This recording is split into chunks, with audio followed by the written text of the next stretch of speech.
everyone. This is Romulus with Backpack Trader. The stock market keeps us on our toes, but in the last week, the real action has been in the bond market. That's right, the bond market. How boring, how sleepy. We want to talk about stocks that are rocking, popping, and dropping like crazy, Romulus. Get us back to the action. No, I'm telling you, the action has been in the bond market. You probably haven't ever traded a bond before, but you own them more likely in one way or another. Go check your 401k account. Check your retirement plan. This is one of the reasons why your retirement and 401k accounts are losing so much money so far this year. Interest rates, that's right here, which is how much the federal government pays to borrow money for 10 years. These interest rates have been going higher. And as the rates go higher, the bond prices go lower. And that's why you've been losing money in the bond investment. You don't trade these. You don't flip them around. They're not something most retail people talk about, but bonds are incredibly important on the global stage. The bond market has been trying to tell us something. Look at the video I posted 2 days ago to learn exactly how to use the bond market to predict the future. It's like a crystal ball, everybody. How about that? A little magic at your fingertips. Yields have gone up quite a bit over the last several months and in the last year and a half or so. Bonds tell us what might be happening around the world in the global economy. And with rates up like this, oil prices up significantly, and everything we're buying is way more than it was a year or two ago, the bond market is telling us that inflation is here. Hence, the Federal Reserve started raising interest rates last week. These are putting pressure on the shorter term bonds, which is what the government pays to borrow money for 2 years. However, there's debate right now in the big money circles that we are entering into a recession soon. I believe that we are in one currently. 6-12 months from now, those experts and professionals will start to tell us that we have been in one for a bit. I'm saying we're in one right now. If that is the case, then sometime down the road, let's say 2 years from now, demand for goods and services will start to drop, which means prices will start to drop, which means the Federal Reserve can start lowering interest rates again.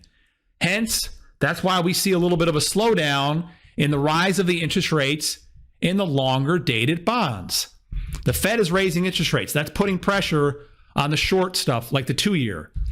But the recession that everyone's talking about is possibly putting pressure on the 10-year. There's another reason why people might be interested in buying these bonds right now.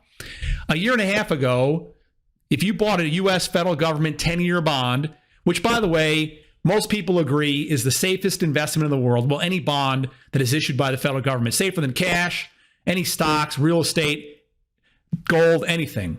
Safest investment in the world, most people agree, is a bond issued by the U.S. federal government.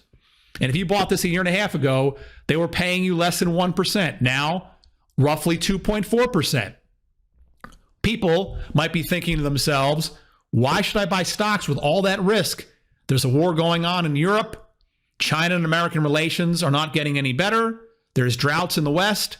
Who knows what else is going on? Why should I take that risk when for the first time in 3 or 4 years, I can get paid at least a little bit of money by holding on to these government bonds? So there's a competition factor going on. People are buying these because they can now make a little bit of money. And if they're right, if a recession's coming later this year, early next year, these bond prices will go higher because the yields will go lower. So there's a two-factor situation at play in there. Now, with the stock market going on, right, Romulus, back to the action.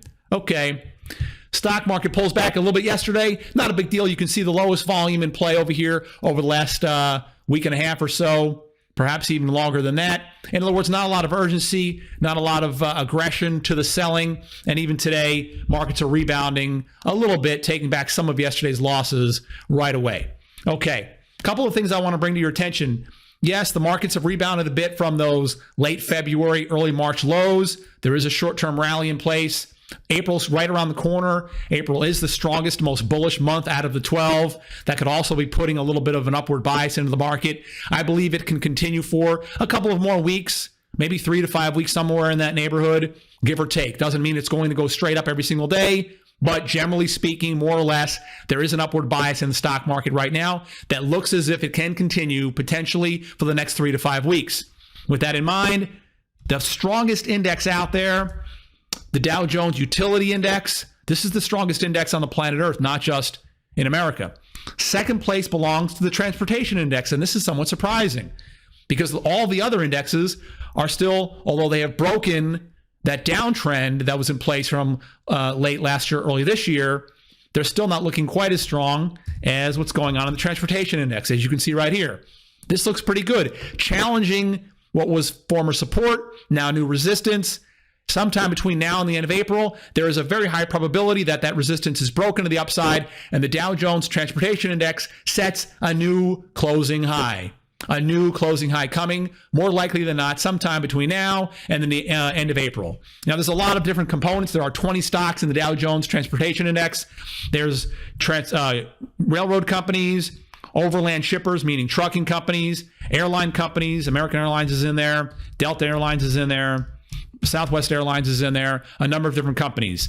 The airline companies don't really look that good. Their stocks are still damaged. They have a lot of work if they're going to repair and get going to the upside. However, the railroad companies, that's right, the railroad companies.